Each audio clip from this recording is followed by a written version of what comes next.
But what they do, which I think is fascinating, is they watch them to see who in that room is going. There's a tea service set up in the room, and the only people who get the next round of interviews are the ones who naturally, on their own, with no one being prompted to do it, serve tea to the other people, or ask other people how are they doing, or get them a chair, or in some way serve, because it's naturally what they want to do. So make it they pick out those who have a stronger instinct. Mm-hmm. Absolutely. They also train much longer than we do, I feel, in the U.S. How many months of training, Marilyn, did Singapore? Singapore gives us 5 months. They spend 5 months on training their staff on how to serve customers, which is only 5 weeks. 5 weeks in the U.S. for the same job. If that much. Come on, for 5 minutes. Here's your phone. Go to work. I think that's more typical. But then going back, painful, but typical. Yeah, it is. And yet, you know, they also will do things like instead of just training them to understand the different kinds of wines they're serving, they'll actually have a world-class wine expert come in and take them to the vineyard and show them the whole process so that they could be very, very knowledgeable and credible with their customers. With the, you know, when they're serving a wine, if you're very credible in why this is the right wine with that food, and you wouldn't think on an airplane that would be an issue, but they're 5-star restaurants on the plane. That credibility goes a long way. Okay. And as a result of that service, they can charge like 20% more for their flights, and they pack them. They have very good sales with a much higher ticket price than their competitors. I can see that because if I have a choice on the carrier I take, I certainly go with the people that treat me like a human being. Right. Yeah. Now, your next slide. This is interesting because I can see where innovation has a distinct role in customer service. I think we've all seen how the internet has been a fundamental change on how we handle some of the aspects of customer service. I'm just dying of curiosity, though, to understand what role luxury plays other than that's where the spoiled people are. I love the way you asked that question. I would look at luxury as, well, I'll give you a couple of examples. If you have a customer service staff and you want to explain to them or really demonstrate to them what you're talking about when you talk about how you want your customers to feel, right, take them to a fine dining restaurant for the meeting about that topic. So they'll be surrounded by people who are attentive to their every need. Say, this is what we want it to feel like to our customers. We want them to feel. Yeah. You got it. We want them to feel this good. But luxury can mean something even really small, like magazines that you give people when they need to wait. How often do you go into the doctor's office and wait for 45 minutes reading Time magazine from 2008? It's a small thing, but if I go into the doctor's office and I pick up the latest copy of my favorite magazine that I've not seen yet, I'm a lot happier to sit there and wait than I am having to go through the pile and it's old and tattered. Mm-hmm. So luxury can be very small details that make a big difference.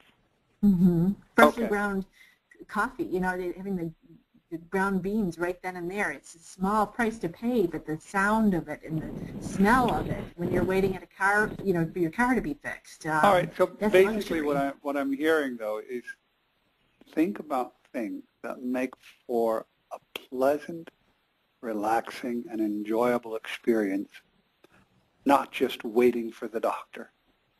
Yeah, creature comforts are important to everybody. Mm-hmm. They really are. People are impressed with new. That's where the innovative stuff. So if you have something new or different, it's fascinating. They get to talk about it, and they will talk about it. Because people, it's a small world. People communicate on Facebook, and it's fun to be able to tell everybody, oh, you would not believe what I saw at that doctor's office. They have this video and blah, blah, blah. It goes on and on. Okay. So you get the viral messaging on a positive note. All right, and I'm thinking about that personality, the expressive, that you mentioned a little while ago. And I'm thinking the expressive is the Twitter monster or whatever you would call it the master tweeter. So the expressive seems to me like the one I really want to be careful, because if I treat them wrong, there's going to be an explosion of unhappiness. If I treat them right, it'll be that same explosion, but they'll be talking to everyone about, oh, you wouldn't believe what wonderful things that happened to me. Absolutely. Yes, that's true. The expressive are going to be the big good news people. I think even the analytical and the amiable will just keep their mouth shut and not come back. Well, and that's the thing. Those are not Gladys. And that's the big problem. Gladys is the one who won't keep her mouth shut. That's why she's so valuable to you. You know, the ones that 74%, that's today's statistics, will walk out, not tell you, and tell everybody else and go somewhere else. Yeah. So you want the big mouths. And I do see myself in that percentage, because I have more than once walked out of a place where, you know, they're standing in the corner talking with each other, and I'm there for 5 minutes, and no one seems to recognize I'm alive. Why should I give these people any of my money? Because I know there are other places where I can be treated decently. And I'm not asking to be put on a red carpet and treated like a king, just a little human respect. Yeah, a tone of voice, even if something as small as a tone of voice, can make a huge difference in how you feel. I know my husband and I were going out to dinner we were going to try a new restaurant that we hadn't been to. Fine dining, kind of a luxurious restaurant, and we walk in, and as we pull up, we notice, you know, it's pretty early on a Saturday night. The parking lot's relatively empty. The valet's pacing back and forth outside the front of the building. And we walk in, and there's 3 young women behind the hostess station, you know, where you ask about your table. Right. And the one woman looks over at me and says, did you make a reservation? And I said, no. Should I have? And she looked back at me and said, well, it is Saturday night. What happened to welcome? I'm glad you're here, yeah? And that simple, it is Saturday night, I turned around and I walked out. And we've never been back. And it's, 10 minutes from my house, and we probably, if we had a good experience, would go there on a regular basis. But those little tiny things, that people sometimes forget to train their frontline staff how to handle, can just push customers away. But now, if Lori went to Gladys, she would have told them and given them the opportunity to have service recovery, which is such an important piece. Yeah, but I have to admit I have a solid bias there, because my thoughts are, if there's someone who is so dense that they can't even say welcome, you can talk to them till you're blue in the face, and you're not going to impress anything upon them other than they want you to go away as much as you want to go away. Well, I'll tell you what I did, in case you're curious on that situation. I did write a blog article about it. Now, we have a policy with the Who's Your Gladys blog that we don't reveal the names of the companies or entities who we've had a bad experience with. We just don't do that. Oh, well, really? What was that one about Lufthansa in the book? Now, what was? Yeah, there was a guest blogger. That's right. There was a guest blogger, right? Marilyn and I, when we do it, we don't write about them.